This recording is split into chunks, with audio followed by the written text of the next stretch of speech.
En los últimos 2 años, Bolivia ha vivido un verdadero torbellino político. Hemos tenido 2 elecciones nacionales, 3 presidentes, nos ha azotado la pandemia, crisis política, económica, social. Y vamos a conversar al respecto con Orlando Peralta, un conocido politólogo de Santa Cruz, investigador en la Universidad Autónoma Gabriel René Moreno, donde también obtuvo una maestría en Administración Pública. Orlando, muchas gracias por aceptar esta invitación. Gracias, Oscar, por la invitación. Bueno, Orlando ha presentado recientemente este libro, Rebelión y Pandemia, Proceso Político Electoral en Bolivia 2019-2020.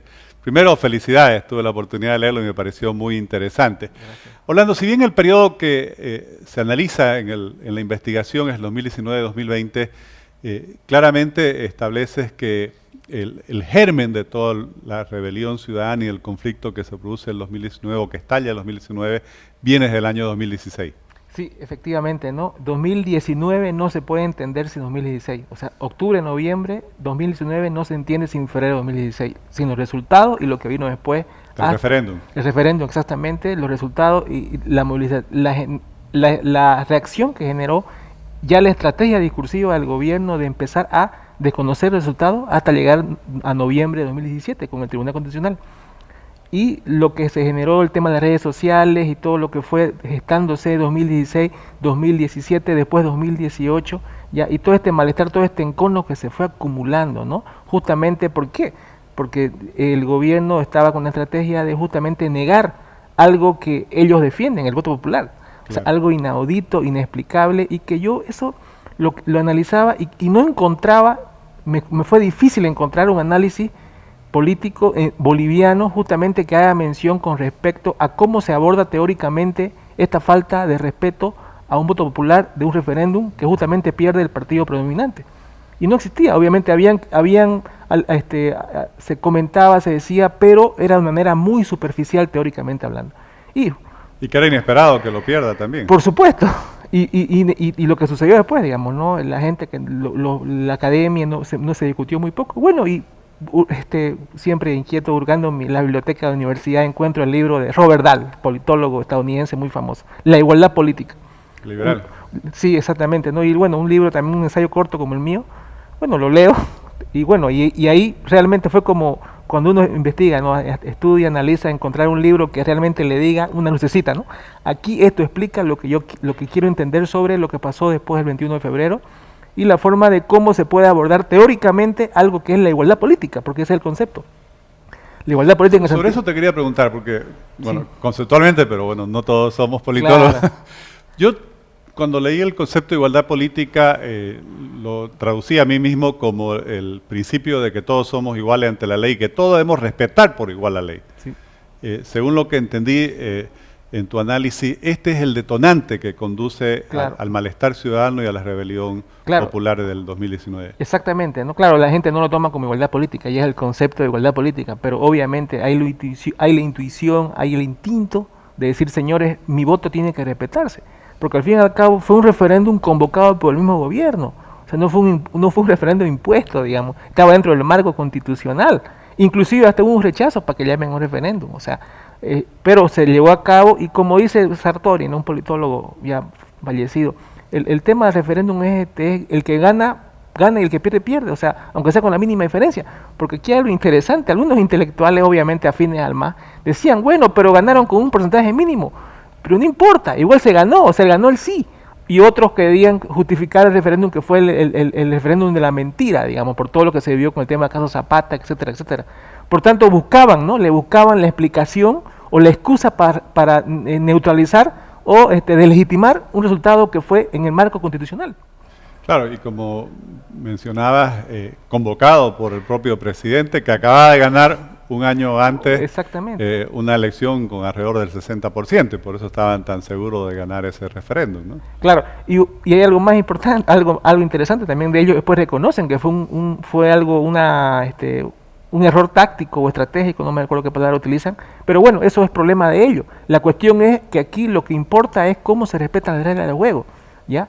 Y que no se respetaron, no se respetó un voto popular, algo que realmente es sagrado en cualquier país que se autodenomine democrático, en el caso de Bolivia, digamos, ¿no? Otro punto, hablando de voto, que me pareció muy interesante es cuando se hace en el estudio la comparación entre cómo votó la gente el 2019 y cómo votó el 2020. Y hay una conclusión que mencionas donde dice, el 2019 la gente vota por una razón moral. Sí. Y sin embargo el 2020 vota por dos temas concretos, que son la salud y la pandemia. Pero ahí hay algo interesante, Oscar, porque es el tema del cómo una coyuntura política a partir de la pandemia, ya a partir de la caída de Evo Morales, de la pandemia, de la crisis económica, empieza a cambiar el escenario, ¿no? Las circunstancias, la fuerza de las circunstancias empiezan a cambiar y a generar una nueva prioridad en las personas.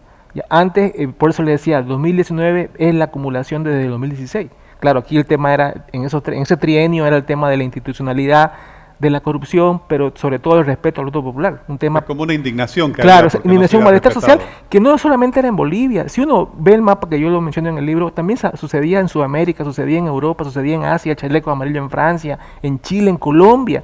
Evidentemente problemas específicos, pero el común denominador era la justicia social. Bueno, no, en el caso de Bolivia no era eso, pero era el tema de la corrupción y el autoritarismo. Eran como unos denominadores comunes, digamos, entre otros aspectos ya particulares de cada país. Pero en Bolivia se da eso, ¿no? Y justamente ese es el encono colectivo, ¿no? Esa es la disrupción política que genera esta movilización para llegar al 2019 y justamente ya, bueno, con las irregularidades que son denunciadas por la OEA y todo lo que se vivió en octubre de 2019, ya eso es como que la chispa, ¿no? Que prende todo. O sea, no es que algo que llegó y que nos revelamos porque queremos, no, señores, aquí hay una acumulación de hechos y de inclusión, de subjetividades políticas colectivas a nivel nacional que obviamente teníamos en Santa Cruz como epicentro. Yo estuve presente, fui, para que no me la cuenten, me recuerdo la marcha que hubo en el 2018, en enero del 2018. La marcha, cuando fue organizada, fue convocada por promociones, grupos de mujeres, jóvenes, y que porque haya libertad, llegar a la plaza principal, o sea, uno se paraba y realmente era una masa humana, ¿no? Y justamente ahí, yo creo que ahí también era una forma de expresar ese encono, ya se veía venir. Era un sentimiento que la gente lo apropió. Exactamente, ¿no? Un sentimiento político, ya, ante el hecho de que no se respetaba el tema del referéndum y después lo que pasaba con el Código Civil, bueno, también las circunstancias que se fueron dando. El Código Penal, el tema de los médicos. Usted se recuerda también el tema del 10%, ¿no? Yo también menciono ahí al padre Mateo. Fue una cuestión visionaria, ¿no? 2015 ya nos planteaba el 10% para salud. En 2020, sin embargo, digamos, el motivo del voto cambia. Claro, el motivo del voto cambia, a mi modo de ver, interpretación, por el hecho de la pandemia, la circunstancia, el nuevo momento que se está empezando a vivir, ya el tema de la crisis económica que empezaba a generarse. Y otra cosa más, Oscar, es el tema también de que creo que es lo que yo también critico en el libro, el hecho de que la presidenta, que tenía un mandato popular, que era justamente llamar a elecciones, ella se lanza a la arena política electoral como candidata y también ahí quizás, probablemente eso ya es análisis posterior, ella también abona el terreno justamente para que la gente ya también cierta antipatía a los candidatos del campo opositor y digan, bueno, ellos quieren lo mismo, el mal menor vuelve a cerrarse catacora, o sea que de cierta manera es un juego político, ¿no? Primero hay apoyo, pero después antipatía, ahora no votaré nuevamente por el MAS porque es el que digamos, de cierta forma me da una esperanza de que los problemas económicos, que es lo que me está afectando, pueda de cierta manera resolverlo, ¿no? Orlando, y ahorita hablabas de oposición, realmente donde hay oposición y oficialismo. Uno de los aspectos más importantes de tu estudio me pareció todo este análisis que se hace de cuáles son los factores que separan a los bolivianos, que nos dividen, que nos confrontan entre el campo, la ciudad, motivos étnicos, culturales. Haces una descripción muy interesante que me gustaría que la compartas.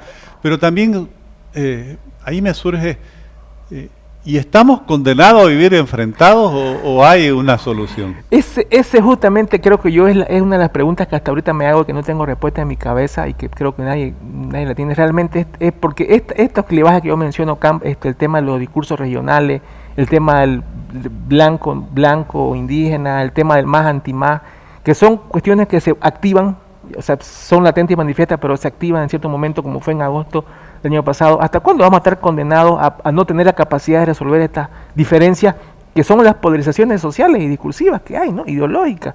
Una posición que uno tiene con otra, Oriente-Occidente, por ejemplo, no es todo el tiempo, pero cuando se activan realmente nos ponen a todos en apronte, ¿no? Y justamente creo yo que una de las deficiencias de nuestro sistema político democrático en Bolivia es que nuestro centro político es bien débil, es anémico. Y ahí ese creo que ahí es una gran falla. ¿Qué quiere decir con centro político? No es un edificio, no, es una situación donde hay instituciones públicas, hay reconocimiento, hay respeto, la legitimidad de que uno se puede acercar y puede decir, yo me siento con mi adversario, no con mi enemigo, o sea, desde ahí, desde la concepción ontológica, ¿no? Yo lo veo a usted como adversario, no como enemigo a destruir. Pero antes, perdón, de entrar a lo del centro político, que es un tema que sí me interesa tocar, lo que quisiera preguntarte es, se ve que hay gente, hay personas, líderes políticos, organizaciones políticas, que hacen política fomentando la confrontación y basan su proyección en las divisiones al interior de la sociedad boliviana. ¿Cómo ves esto? Esas son políticas, es algo que se ve claramente identitarias en el que tienen un rédito electoral, ¿no? O sea, son tácticas que tienen réditos electorales, que al fin y al cabo, ¿por qué se aplican? ¿Por qué se ejecutan? ¿Por qué se activan? Para beneficio electoral, ¿no? Yo hago mi rédito, construyo mi burbuja, otra vez apelo a la polarización porque es el momento donde me beneficia para justamente aglutinar y cohesionar ideológicamente a ciertos sectores que movilizan, ¿no? Porque el radical pues es el que se moviliza, el que está activo, ¿no? Y quizás al moderado puede ser que lo traiga o no lo traiga, pero es el que está ahí permanentemente interpelando al otro, ¿no? Y justamente... Pero no se da solo en épocas electorales. Claro, se da. Ya pasaron las elecciones y se sigue viendo. Claro, se da, ¿no? Porque es una forma también de mantener cierta popularidad, ¿no? Es un beneficio, pues son movidas tácticas que responden aún con la condición estratégica para poder mantener, contener, controlar, cohesionar ideológicamente a determinados grupos y sectores populares, grupos indígenas, ¿no? O sea, no es algo novedoso, no es algo nuevo, es algo que se viene trabajando, ¿no? Y que quizás lo reactivan, lo modifican de acuerdo a los tiempos, a las coyunturas, y bueno, y es lo que permite que ciertos grupos se manejen con esa lógica de poder en clave de poder antes que en clave de construir un centro político para justamente estabilizar, digamos, o tener respeto al adversario político. ¿Pero no te parece, Orlando, que más allá de calificarlo como una táctica política, eso es algo que daña profundamente a la sociedad boliviana y que más bien hace cada vez más profunda esa división entre nosotros que nos inviabiliza, yo digo, ahí está el detalle, un proyecto común? Cuando yo digo táctica política, no necesariamente, yo si tengo una táctica, no necesariamente es para justamente pensar en una cuestión de beneficio sentido común, sino para beneficiar a determinados grupos y intereses partidarios. No importa que la táctica perjudique a toda la maquinaria, si me beneficia a mí, beneficia a mis electores, beneficia a mi partido político, a mi proyecto político, lo otro no me interesa, ¿no? Y se desinstitucionaliza la cosa, la cosa pública, y eso es lo que se ha venido perjudicando, ¿no? Ahorita yo digo, yo creo que es necesario hacer encuestas, trabajos, investigaciones empíricas en el sentido de ver en qué medida hay una confianza, por ejemplo, institucional, ciudadana con el Tribunal Supremo Electoral, después de las elecciones. Ya cuando ya pasan las elecciones, termina todo, y ya las aguas, digamos, bajan en temas electorales, ver en qué medida hay una confianza, porque yo le digo, no sé si fui ingenuo, pero yo creí que el Tribunal Supremo Electoral con Salvador Romero iba a recuperar ese centro político, iba a ser un espacio donde más allá de administrar las elecciones pueda generar un discurso institucional que llame a las partes y que de cierta manera reconstruya el centro político con otras instituciones, con los mismos partidos políticos y que se pueda entender, pero más bien fue diferente, ¿no? Porque ahorita en este momento hay mucha desconfianza de ambos lados, que el que pierde declara fraude. Orlando, y ahora sí vamos al centro político que has mencionado varias veces. Ahora, te quisiera hacer una pregunta, hablando del centro político desde el punto de vista de aquel espacio de la moderación política, sí. ¿ya? De liberación política. No, de la moderación, donde se cultiva, por así decir, la tolerancia democrática con quienes piensan distinto, el debate democrático de distintas posiciones, pero obviamente siempre en el marco de la convivencia pacífica. Sin embargo, algo que no es solo un problema de Bolivia, pero nos interesa lo que está sucediendo en nuestro país, pareciera que no es rentable, por así decir, electoralmente hablando, la moderación ni definirse como de centro. O sea, vemos que la radicalización de las posiciones son quienes están teniendo mejores resultados electorales. Repito, no es un problema solo de Bolivia, pero aquí está sucediendo. Y parece que el mundo está polarizado, ¿no? Hemos visto lo que pasa en Estados Unidos, en Argentina, pero realmente, como leía un artículo de un uruguayo, ¿no? El tema del centro político en Sudamérica, en el mundo cada vez es más anémico, pero justamente es ahí donde está la institucionalidad, ¿no? Y la posibilidad de que nos sentemos a debatir, a deliberar no necesariamente que compartamos las mismas ideas, sino que nos encontremos y bueno, y aceptemos la diferencia, pero resolvamos los problemas, como dice el gran politólogo Adam Przeworski, que los problemas se resuelvan en paz y tranquilidad, ¿no? Que siempre van a haber conflictos, que siempre van a haber diferencias, pero la cuestión es de qué manera somos adultos para poder entendernos y deliberar y tener consenso en determinadas cuestiones para justamente que la democracia política sea lo que prevalezca, porque uno de los factores es la perspectiva epistemológica que yo tengo. Comparto con Sartori. Dice, el tema de la democracia política es condición para que haya democracia social y democracia económica. O sea, no al revés, como piensa. Yo estoy totalmente de acuerdo, pero mi duda, yo no soy politólogo, pero para quienes están en el campo de la ciencia política, yo siempre los escucho, los leo, nadie duda de las virtudes del centro político. El problema es que si quienes se definen de centro y asumen posiciones moderadas, concertadoras, por así decir, no ganan las elecciones, al final se vuelven irrelevantes y entonces siempre ganan los extremos o quienes radicalizan ciertas posiciones. Está claro que vamos a seguir con este proceso donde la institucionalidad democrática cada vez se va diluyendo. No sé, ¿qué se ha estudiado? ¿Cómo revertir eso? Ahí está el gran problema, ¿no? Que ahorita está bien, el centro es una posición, un lugar, un espacio donde de cierta manera los contrarios pueden encontrarse, pero aquí la figura es en qué medida eso, cómo yo puedo representar el centro político y decir, señores, y es una cuestión ya de trabajo arduo, de cultura política, Oscar, porque también creo yo que hay mucha gente que de ambos lados, izquierda y derecha, estar en los extremos, estar polarizados, también creo que es una cuestión emocional que los atrae, que los convoca, que los cohesiona. Y eso quizás es lo que en este momento está predominando en el sentido común de mucha gente. Aunque en el subconsciente, digamos, consideremos de que es necesario tener un centro, construir un centro para que podamos entendernos. Es algo bien complejo psicológicamente, políticamente, culturalmente en Bolivia en este momento, porque tampoco es algo que se ha destruido de un día para otro. Esto se ha venido de cierta manera con el tiempo, ¿no? De construyendo, involucionando una involución política institucional en Bolivia, y eso se ve en las instituciones públicas, Tribunal Supremo, Poder Judicial, independencia del Poder Judicial, ya las denuncias de fraude que siempre existen, una serie de movilizaciones y cosas que se ven. El no respeto, Oscar, que es lo que señalo ahí, que soy insistente, el no respeto a las reglas de juego previamente pactadas, o sea, reglas de juego en todo sentido, digamos, no solamente las reglas formales, sino reglas informales, el respeto, digamos, que hay entre las personas, son cosas que se han venido acumulando y que el MAS, de cierta manera, por justamente favorecer en su momento a Evo Morales, ha desinstitucionalizado, ¿no? Ha debilitado la institucionalidad política boliviana, a pesar que es una constitución aprobada por ellos. O sea, eso es lo paradójico. Una constitución que en el 2009 fue aprobada por ellos, impulsada por ellos, después la desconocen. Y esa situación justamente, pues, inclusive a sus mismos militantes y opositores también quizás uno dice, si él viola la norma, ¿por qué no la violo yo, digamos, ¿no? Claro, si el presidente, o sea, si el presidente lo hizo en su momento. ¿Cuál es el mensaje, no? Exactamente, ese es el mensaje que mucha gente lo consume, lo considera y lo valora, y por tanto son las consecuencias en el mediano y largo plazo. Orlando, muchas gracias, muchas felicidades, realmente recomiendo que puedan leer este libro, Rebelión y Pandemia, y felicidades por este aporte al debate público en nuestro país. Gracias, Oscar, gracias por la invitación. Gracias.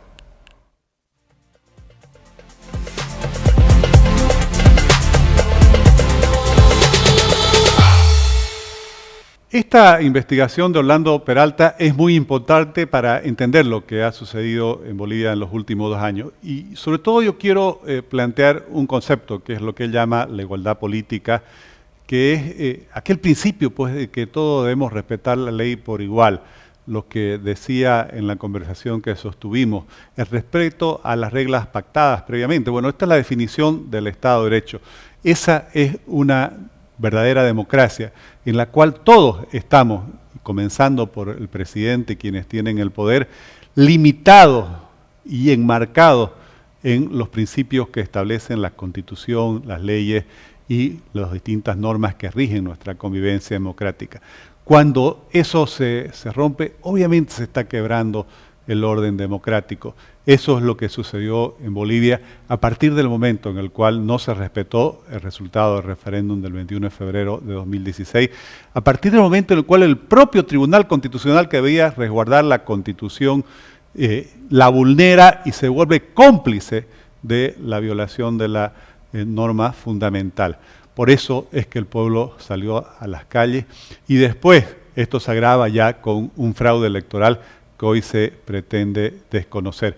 Bueno, esas son las los temas de fondo, las causas de fondo por la cual todos los bolivianos que queremos vivir en un país verdadera y plenamente democrático tenemos que seguir estando siempre alerta y manifestándonos a través de los distintos instrumentos que tenemos, como las redes sociales. Gracias, como siempre, por estar acompañándonos en este espacio digital de Frente con Óscar Ortiz.